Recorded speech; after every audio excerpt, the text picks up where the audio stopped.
Was ist Bruxismus und wie werde ich es am schnellsten los? Mein Name ist Golnar Stilier, ich bin Fachärztin für Dermatologie in Wien. Willkommen bei Kurzbari.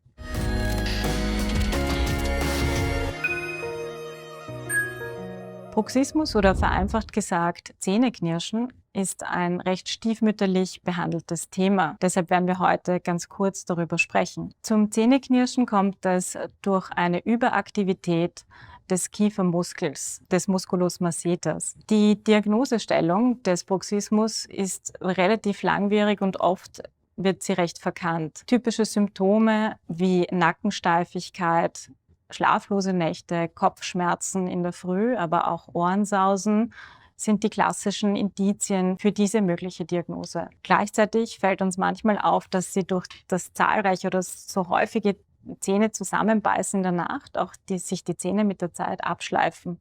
Dass in der Mundschleimhaut innen drin, wie einen Faden, die Mundschleimhaut auch hier verletzt ist. Hierbei kommt es dann vermutlich am ehesten durch Selbstuntersuchungen und Selbstanalyse zu der Diagnose. Die mögliche Behandlung dafür ist eine Kieferschiene, die von einem Kieferorthopäden ausgestellt wird. Um diese zu vermeiden, gibt es auch eine elegantere Therapieoption. In den vorherigen Videos habe ich Ihnen immer wieder auch über die Wirkung und Nebenwirkungen von Botulinumtoxin in der ästhetischen Medizin berichtet. Heute erzähle ich Ihnen auch etwas darüber, wie Botulinumtoxin als medizinische Indikation verwendet wird, nämlich zur Behandlung des Bruxismus.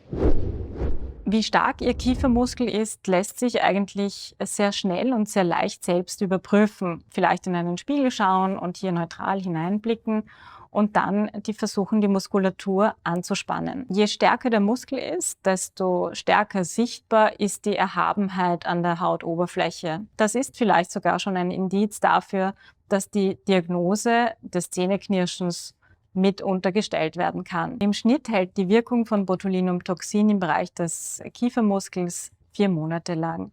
Danach ist eine Auffrischung notwendig. Um die Behandlung nun auch zu veranschaulichen, haben wir Clara heute hier, die das erste Mal mit Botulinumtoxin im Bereich des Kiefers behandelt wird. Erzählt hat sie mir vorher, dass sie meistens mit einer Kopfschmerzsymptomatik aufwacht und dass sie auch eine Nackensteifigkeit bemerkt, die ganz typisch für diese Diagnose ist. Für die Behandlung selbst kann ich dir sagen, es ist relativ schmerzlos. Du wirst 2 kleine Piekser pro Seite spüren und dafür werde ich das Präparat kurz vorbereiten und bin gleich wieder bei dir. Ich habe Ihnen vorher über die Wirkung des Botulinumtoxins für die Behandlung des Bruxismus erzählt. In Claras Fall geht es einerseits um die medizinische Indikation, nämlich das Zähneknirschen in der Nacht, und andererseits auch um die ästhetische Komponente und die Wirksamkeit von Botulinumtoxin für die Verschmälerung des Gesichtes, beziehungsweise für den ästhetischen Aspekt, indem wir die Rundzeichnung des Gesichtes etwas aufheben können damit. Um Ihnen das jetzt auch zu veranschaulichen, wie das Ganze live aussieht und ob das schmerzhaft ist oder nicht, machen wir gleich die Behandlung im Anschluss. Wie bei jeder anderen Botulinumtoxin-Behandlung wird für die Behandlung die Oberfläche desinfiziert. Danach markiere ich die Region, die ich behandeln möchte, indem ich vom Mundwinkel lateral zum Ohrläppchen eine Gerade ziehe. Man kann sich die auch denken, es ist jetzt einfach nur schematisch, damit Sie auch ein bisschen mitverfolgen, wie das Ganze hier abläuft. Dann würde ich dich nochmal so bitten, Clara, die Zähne zusammenzubeißen und locker zu lassen und nochmal zusammenzubeißen. Und der Muskel ist wirklich recht stark. Bist du bereit? Nochmal fest zusammenbeißen und es kommt ein erster Stich.